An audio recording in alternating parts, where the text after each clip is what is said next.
sabe como é que está a saúde da sua tireoide? Ela está funcionando bem? Já fez algum exame para avaliar? Gente, hoje é o Dia Internacional da Tireoide e nós vamos falar sobre essa glândula que é tão pequena, mas é tão importante para o nosso corpo. Estou recebendo aqui no podcast Viver Bem de hoje 2 cirurgiãs de cabeça e pescoço. São as médicas que, digamos que tratam da tireoide, de quem tem algum nódulo da tireoide, doutora Sheila Henriques, doutora Marina Rego. Um prazer receber vocês aqui nesse dia tão importante, né? O Dia Internacional da Tireoide. Isso. Prazer é todo nosso. Prazer nosso. Dia Internacional da Tireoide. Essa glândula, ela é tão importante assim que merece mesmo um dia internacional. É importante falar sobre tireoide? Vamos começar. Primeiro vamos se apresentar, né? Eu já ia emendar direto para as perguntas. Vamos nos apresentar. Doutora Marina. Marina Rego, cirurgiã de cabeça e pescoço. Trabalho na Liga Norte Rio Grandense contra o Câncer e lá na ICCP, Instituto de Cirurgia de Cabeça e Pescoço. E é um prazer estar aqui com vocês. Doutora Sheila. Sheila Ramos, também cirurgiã de cabeça e pescoço. Trabalho também na Liga contra o Câncer e no Instituto de Cirurgia de Cabeça e Pescoço. E são nesses lugares onde a gente se confronta aí com as doenças da tireoide e trata. O que é a tireoide? Qual é a sua função, né? Eu estava querendo perguntar antes aí essa questão. Tireoide é tão pequenininha, merece um dia internacional mesmo? Ela é importante para o corpo mesmo? Pois merece sim, merece toda essa importância. E é uma pergunta básica, mas que é dela que se inicia todo o entendimento, né? Vou pedir para colocar a imagem 1. Porque uma coisa muito importante é o que é a tireoide, né? A tireoide é uma glândula, né, que tem um funcionamento, a produção hormonal, e esses hormônios, eles mexem com o metabolismo de todas as células do corpo. Então, eles podem mexer com o nosso humor, a parte cardíaca, a nossa pele, nosso sono. Então, o funcionamento de todas as células, tá certo? É gerido por hormônios tireoidianos. São hormônios importantes. Essa borboletinha aí, né? Parece uma borboleta. Né? Eu trouxe essa imagem, é uma imagem bem simples, conhecida de muita gente, mas assim, o primeiro questionamento, às vezes um paciente procura a gente, né, com algum desconforto no pescoço, naquela região abaixo da mandíbula, abaixo do queixo, que é o mento, certo? Na lateral do pescoço, e a primeira coisa, achando que é tireoide, a primeira coisa que ele tem que saber é a localização. A tireoide fica aqui nessa região central do pescoço e mais embaixo aqui, já próximo do tórax, tá certo? E é importantíssimo dele saber essa localização para que ele entenda que a maior parte das patologias da tireoide, principalmente os nódulos, eles são assintomáticos. Então, essa localização faz com que não haja muitos sintomas no aparecimento desses nódulos, certo? E também a superficialidade dessa glândula faz com que os nódulos maiores ou as doenças maiores que aumentem, que tornem a glândula aumentada, faça com que haja um aparecimento fácil desse problema, uma visualização, certo? Então, essa é a localização. A função dela, eu já falei, ela produz esses hormônios, certo? E nosso metabolismo é gerido, né, pelo hormônio tireoidiano. E daí a importância dela, certo? E quais são os problemas? Quais são os principais problemas que acometem a tireoide? Só falar que parece uma borboletinha, mas originalmente quem deu o nome de tireoide foi gregos, né? Foram gregos. E aí, na verdade, quem viu pela primeira vez achou ela parecida com um escudo. Tiros do grego é um escudo. Também parece, né? Parece um escudo. É a verdadeira origem, né? A borboleta é o popular. Somos nós que achamos. É mais bonitinho achar uma borboleta mesmo. E aí, quando a gente olha para ela e pensa em problemas, né, a gente costuma dizer que ela pode ter 2 tipos de problemas, né? Ela pode ter um problema funcional, ela pode não funcionar bem em relação a essa produção de hormônios que Sheila falou. Às vezes, a gente tem um déficit, uma produção baixa desses hormônios. É o que a gente chama de hipotireoidismo. Ou o contrário, ela funcionar demais, ela produz excessivamente esses hormônios, e aí é o que a gente chama de hipertireoidismo. Acaba que essa parte hormonal, de disfunção puramente funcional, os endocrinologistas acabam atuando, têm uma atuação muito mais importante do que a nossa. A outra parte, né, de problema, afora essa funcional, é uma alteração que eu chamo de estrutural. É na estrutura da tireoide, é quando aparecem nódulos ou cistos, alguma coisa que muda, que deforma essa glândula, né? E é mais ou menos aí que a gente considera um outro problema, que a gente acaba tendo um pouquinho mais de relevância. Eu acho que tem uma figura 2 aí que vai mostrar como é que eles aparecem. Na verdade, a figura é de um nódulo tireoidiano visível externamente, né? Você vê que aí é uma paciente que tem uma alteração nessa parte que Sheila mostrou, né? Na parte mais inferior do pescoço, aqui acima da clavícula. Mas aí tá bem grande, né, esse tá nódulo? bem grande. Isso é a exceção, né? Nessa paciente, olhando só, eu não tenho nem como dizer se a glândula funciona bem ou não. Eu não tenho como dizer que ela tem hipo ou hipertireoidismo. Eu só tenho como dizer que ela está aumentada de tamanho, provavelmente tem um nódulo por aí. É o que a gente chama de alteração de problema estrutural. E como é que é o diagnóstico, né? Você falou assim, esse nódulo aí desse tamanho é uma exceção. E os nódulos pequenininhos, como é que a gente sabe que tem? Então, como Marina estava falando, esse nódulo, ele acontece, né, que é visível, que é palpável, né, que conduz o paciente a procurar um médico, às vezes, por desconforto estético, inclusive, entre outras coisas, né. Então, mas a maioria das vezes, a doença é assintomática, imperceptível. E como é feito esse diagnóstico? O diagnóstico é feito por rastreio clínico. A história familiar dos pacientes que têm doença tireoidiana, tanto de disfunção hormonal quanto a presença de nódulo, a história familiar ela é muito importante, certo? Como causa maior, verdadeiramente conhecida cientificamente e provada. Então, Quais são os familiares, assim? familiares de primeiro grau, principalmente, tá certo? E aí, o que é que acontece? Os pacientes procuram um médico, um clínico, um endocrinologista, um ginecologista. E é frequente, até porque mexe, como a gente falou no início, com o metabolismo, é frequente a solicitação de exames laboratoriais, onde são dosados os hormônios, né, da tireoide. Quando se avalia que há a presença de uma disfunção, essa disfunção vai ser tratada. Como Marina falou, se os hormônios se houver uma disfunção, né, um déficit, isso é o hipotireoidismo.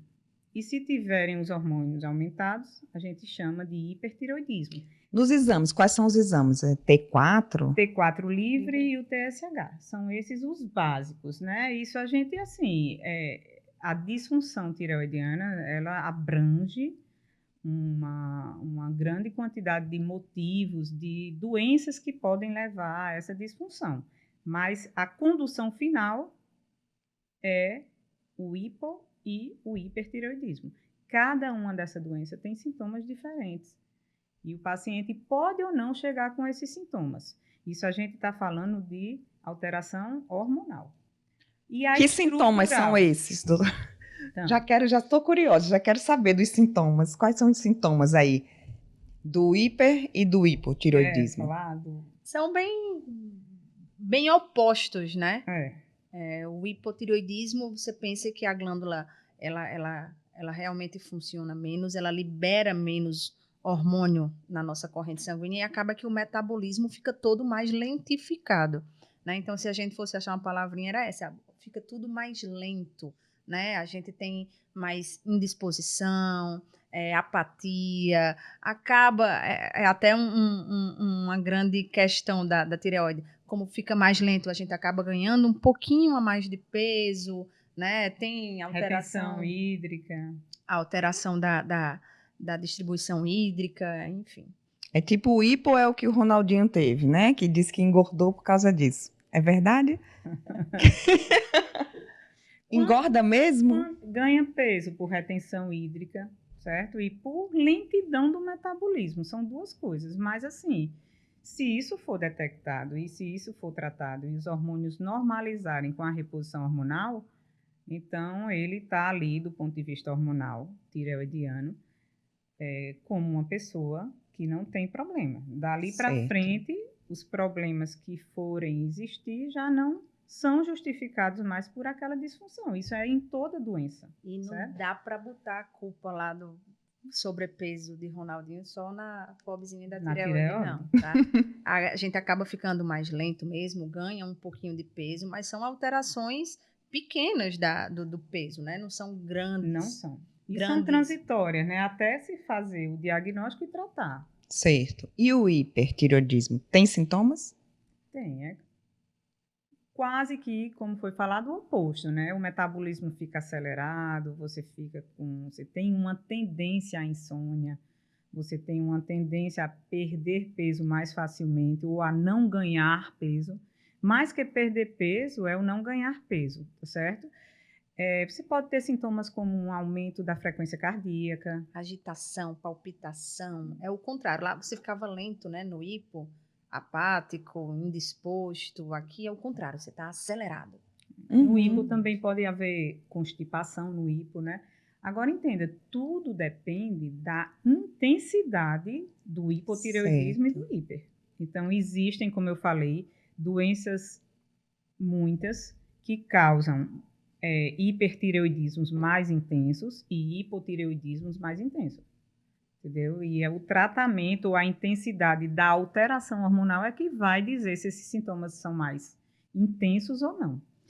Certo. Doutora Sheila, você estava falando da questão estrutural. Isso. Esses exames de sangue, eles detectam? Não. E é muito importante isso. O paciente sempre... É muito frequente o paciente chegar com um diagnóstico de nódulo, vindo encaminhado para a gente, um cirurgião de cabeça e pescoço, e diz, poxa, mas faz 10 anos que eu faço esse exame de sangue, nunca deu nada. É importantíssimo que ele entenda que os exames laboratoriais avaliam a função da tireoide. Nunca avaliam a presença de nódulo. A presença de nódulo é estrutural, vem a questão, como eu falei, de herança familiar, a questão da palpação, que inclui a menor parte dos pacientes, a grande maioria assintomático, e com nódulos, na maioria das vezes, até difíceis de serem palpáveis. Entendeu? A importância, o exame físico na medicina é muito importante, mas em tireoide a palpação, ela perde muito para o exame complementar, né? Que o melhor Qual seria? É a ultrassonografia, um exame acessível, custo. Isso, indolor, rápido. Né? Agora, a gente tem a rotina de fazer ultrassonografia. Mulher, né? A gente faz a ultra transvaginal, faz a mamografia, faz a ultra de mama.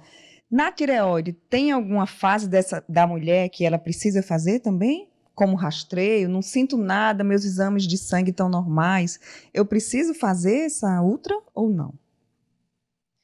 Na verdade, não, né? Não existe nenhuma recomendação nesse sentido de rastreio, de screening, para que a gente faça ultrassonografia de tireoide, tá? Existem alguns protocolos, a pessoal da clínica acaba solicitando algumas vezes por relação com outras doenças, mas pensando em, agora eu estou com tal idade, vou fazer a ultrassonografia da tireoide. Não, isso não é recomendado. Inclusive, internacionalmente, a gente tem debatido isso, né?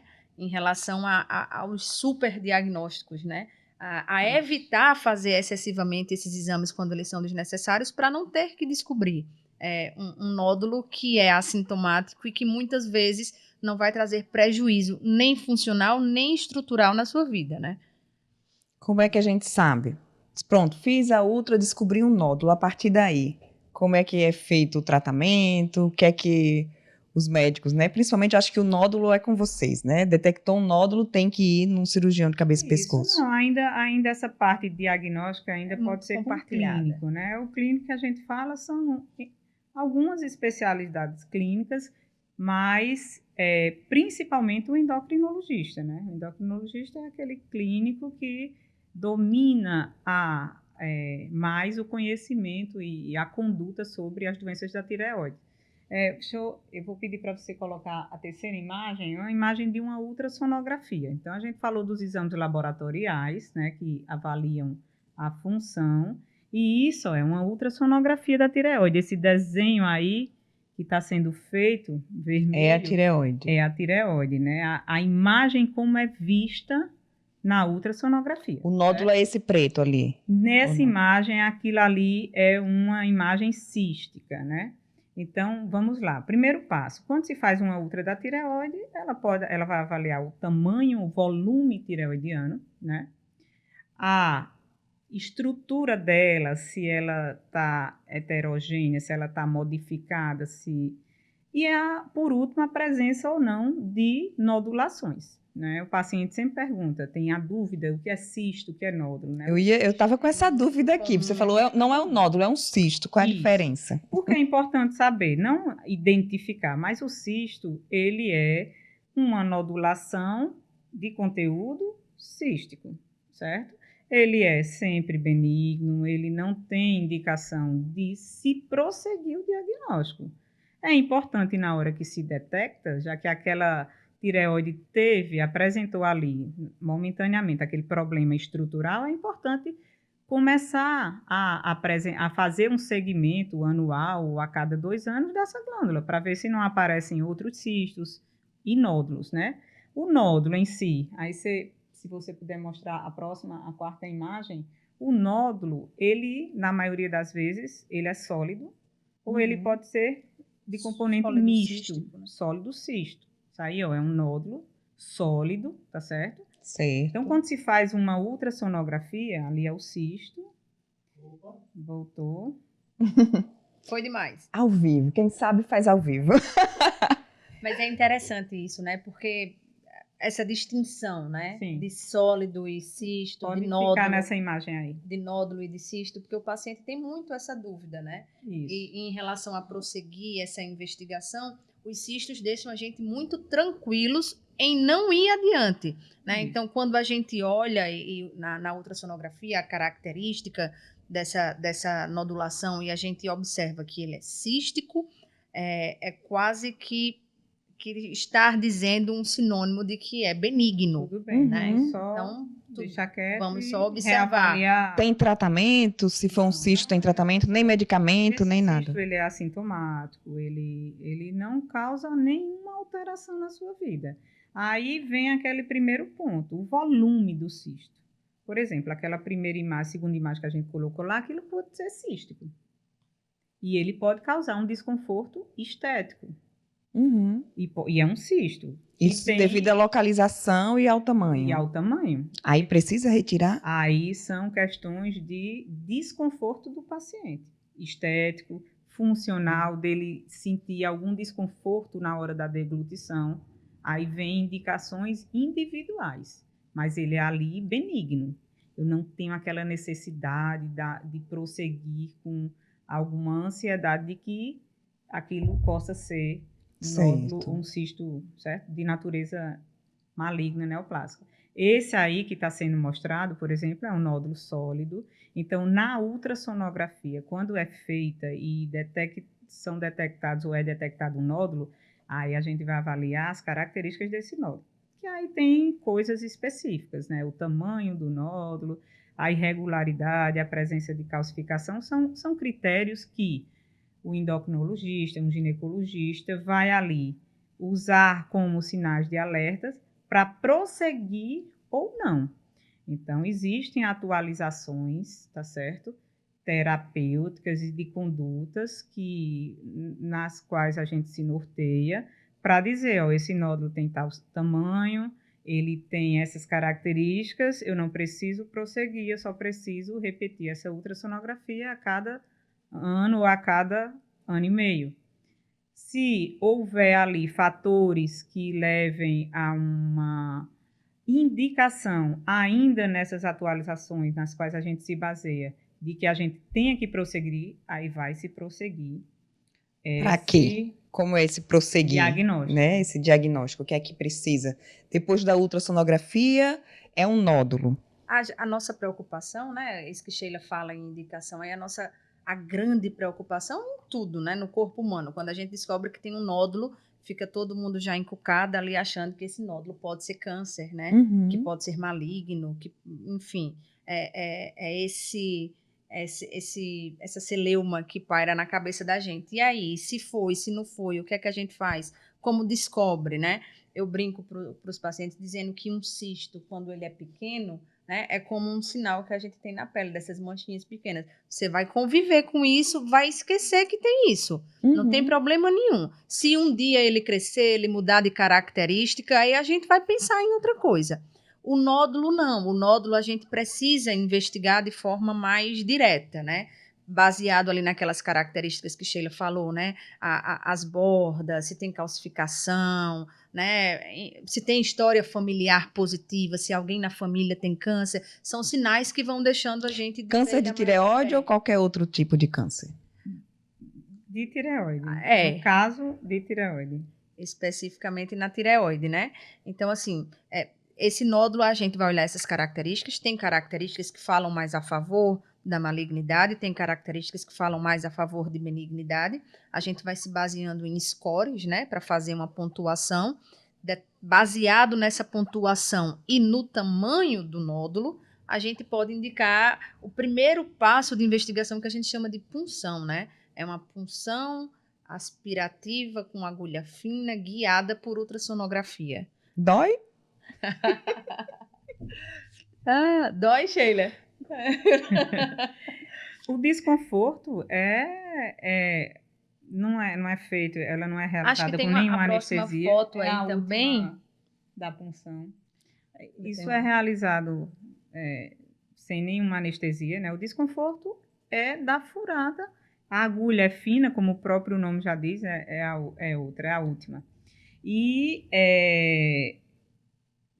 o intuito é colher células. Se colhe ali uma gotinha, 2 de material. Uhum. Nesse material estão incluídas células da tireoide. Aí nessa imagem está mostrando. Aqui é ultrassom. Aí aparelho de ultrassom. Isso. Aí é a ultrassonografia.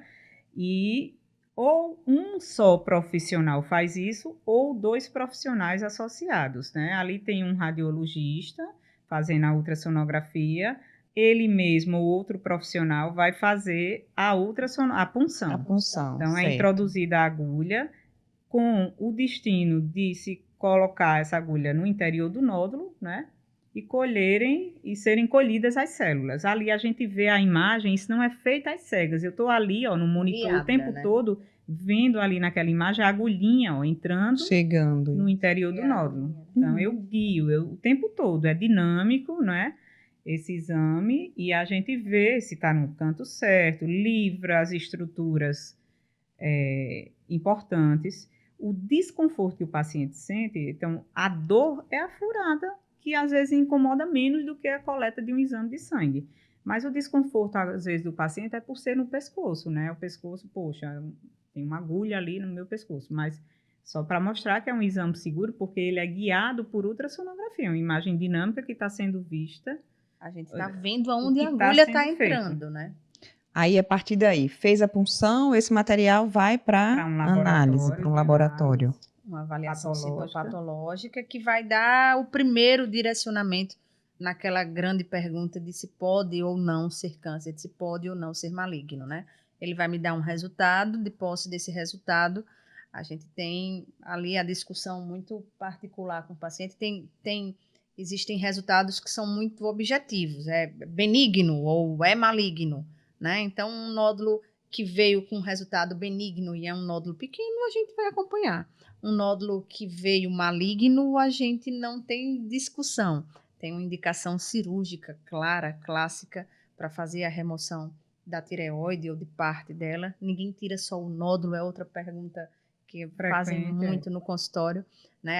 Vai tirar só o nódulo? Não existe essa possibilidade, né? A gente tira ou um lobo segmento inteiro, da glândula que contém o nódulo. Ou a glândula toda, né? Vai depender de várias características particulares ali. pode dar benigno, pode dar maligno, ou pode dar um valor ali intermediário. E aí é estatístico, né? E a gente vai olhar algumas outras características para decidir ou não a indicação e o tratamento de um modo geral. Então, o tratamento é cirúrgico, se for maligno. Se for maligno, como a Marinha falou, é indiscutível, né? Se for benigno também a gente conduz. Eu sempre falo de uma regra ali, como eu falei, a gente se baseia, os endocrinologistas que lidam mais de perto com esse diagnóstico, muitas vezes nós recebemos o paciente já com um diagnóstico de um nódulo maligno ou um nódulo cirúrgico, por outro motivo. Outras vezes a gente recebe o paciente inicial, que tem ali uma disfunção, só disfunção, que tem um nódulo, e a gente prossegue na investigação do nódulo quando é necessária. O que é que acontece? Eu sempre falo de maneira mais simplória que o paciente tem indicação cirúrgica de forma simplória quando o nódulo é maligno, quando ele é suspeito de maligno, então existem uns resultados nesse exame citopatológico que não fecham com um nódulo maligno, mas que nos protocolos, ou no protocolo mais conhecido internacional, no qual nós nos baseamos, ainda indica tratamento cirúrgico. Por quê? Porque o percentual, a probabilidade de malignidade é muito alta e justifica a cirurgia. A remoção da glândula. Outro fator são os nódulos benignos e de grande volume. São essas 3 indicações de forma simplória: suspeito, alto de malignidade, maligno e grande e benigno. Como aquela primeira paciente lá da imagem, né? Então, se aquilo, doutora, mas eu acho aquilo feio, todo mundo chega perguntando o que é que você tem no pescoço, isso causa em mim um desconforto. Então, uma punção benigno, nesse nódulo, mesmo que benigno, tem indicação ali cirúrgica, certo? Então, são essas 3 indicações. É só um adendo que eu esqueci. Às vezes o paciente vem de um ginecologista e fez uma ultra de mama e viu lá um BIRADS, né? A classificação ultrassonográfica da tireoide, certo? Mais usada é o TIRADS. Então, às vezes ele quer comparar um TIRADS 3 da mama, que já tem um BIRADS da mama, um BIRADS 3 da tireoide. Isso, com TIRADS. E não são coisas separadas. As condutas e o grau de suspeição é diferente. Tem remédio para esse nódulo? Tem. Aí vamos fazer um tratamento antes. Precisa fazer quimioterapia se o nódulo é maligno? Como é que é? Ou só retirar a tireoide? Duas perguntas importantíssimas. Tem remédio para desmanchar o nódulo?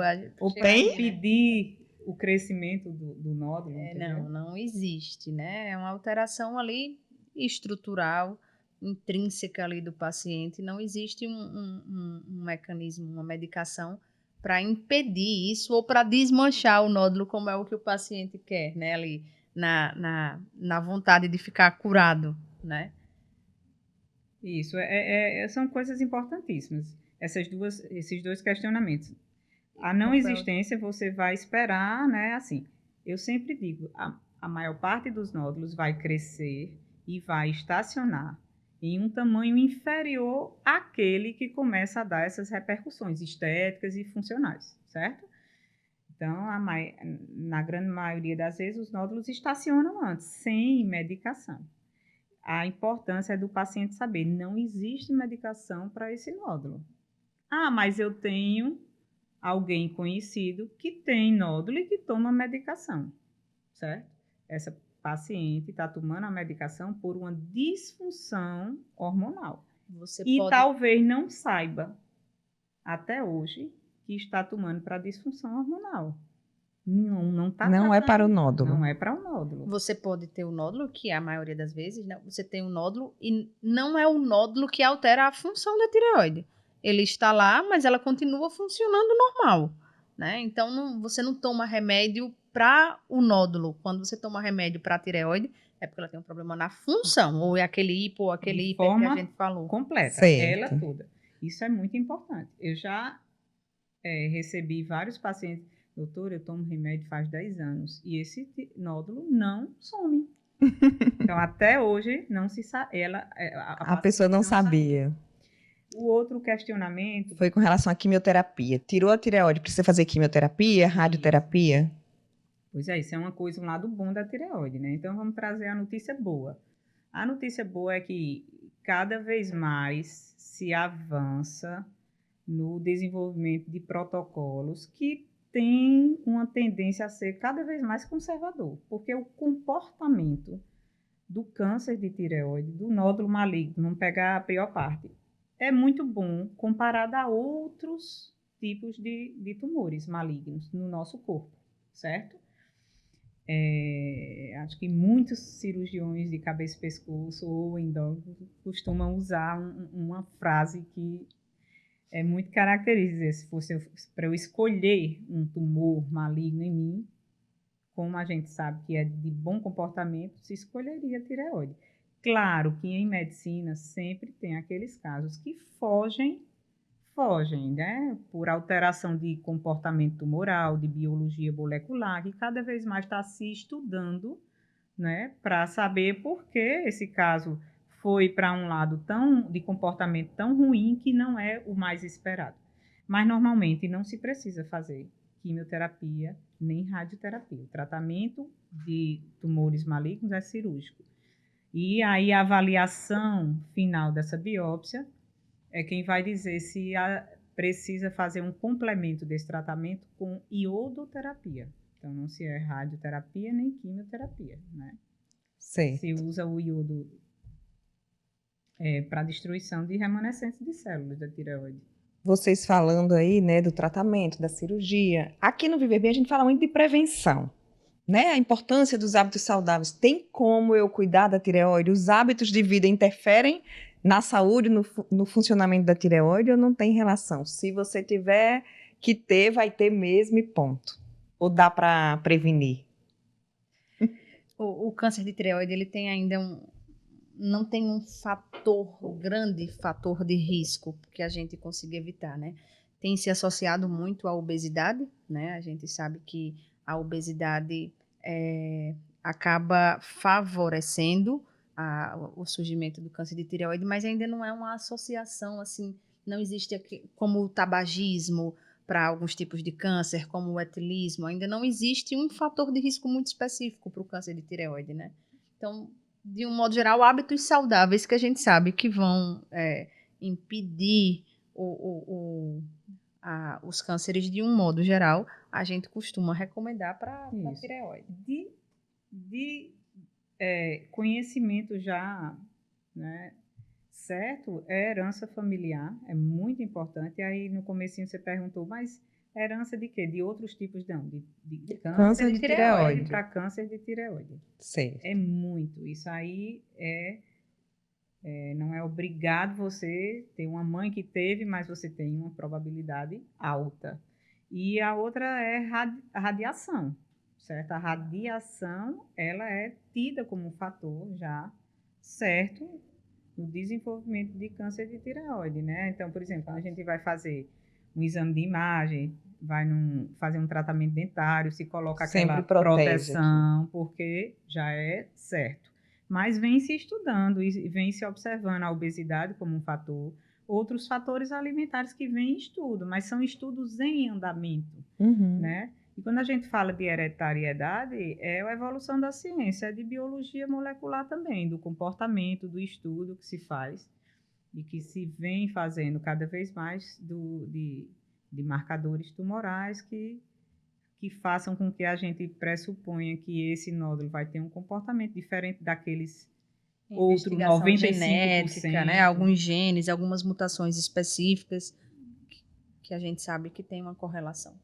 Isso. Então é isso, hábitos saudáveis e reza para não ter.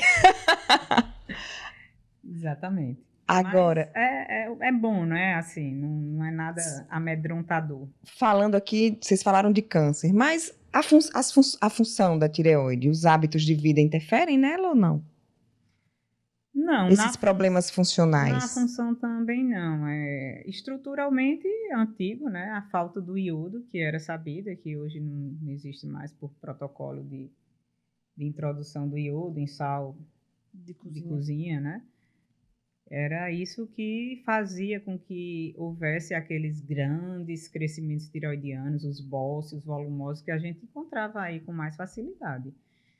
Mas, assim, é como a gente falou, são estudos em andamentos e nada muito protocolado como tal alimento específico causa isso. Então, assim, é na busca de hábitos saudáveis, se são saudáveis, né, se espera que não vá fazer uma alteração estrutural ou funcional.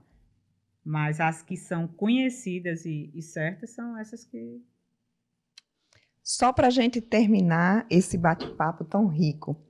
Hoje, Dia Internacional da Tireoide, eu queria que cada uma olhasse ali para aquela câmera e falasse para quem está em casa, né? O que é importante que as pessoas saibam nesse Dia Internacional da Tireoide?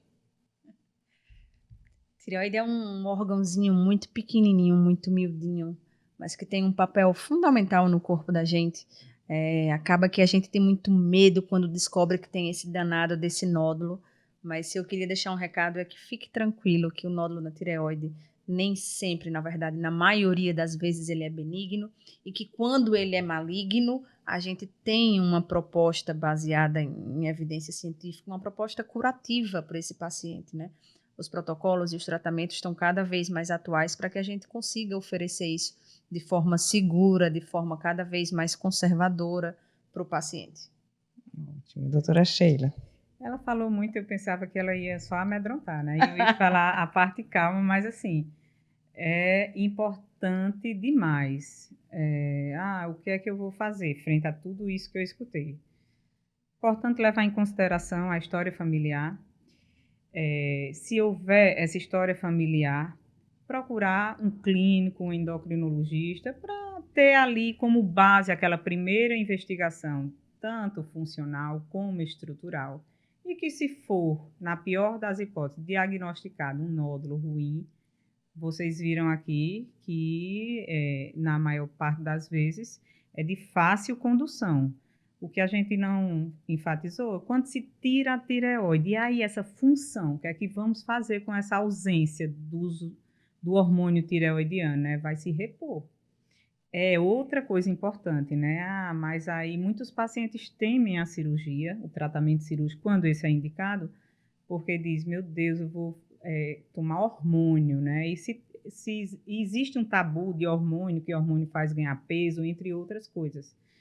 Mas, na verdade, você tem que saber que o hormônio da tireoide, ele não é contraindicado, não há uma contraindicação como existem em outras reposições hormonais. Na mulher, por exemplo, quando entra na menopausa, aquele hormônio ovariano, ele pode ou não, em algumas situações, ser contraindicado. Na tireoide, não. O hormônio tireoidiano é necessário e você tem que repor até o último dia de vida. E isso não vai lhe causar absolutamente nada. A falta vai lhe causar. A falta vai fazer com que haja o aparecimento dos sintomas. Então, você vai ter sua vida normal, reposição normal. Eu vou avaliar com exames laboratoriais se isso está sendo feito de forma correta e vai voltar à sua vida normal. Você troca a tireoide com aquele nódulo pelo medicamento para tomar todos os dias. E pronto. E pronto. E vida que segue. Doutora Sheila, doutora Marinda, muito obrigada. Foi um prazer receber vocês aqui nesse dia, né? Dessa glândula pequenininha, mas como a gente viu, muito importante para o corpo. Muito obrigada. Obrigada. Obrigada, eu também. Boa noite. E obrigada a você que acompanhou mais esse podcast Viver Bem. A gente se encontra na próxima semana com mais um tema para contribuir aí com a sua saúde, com a sua qualidade de vida.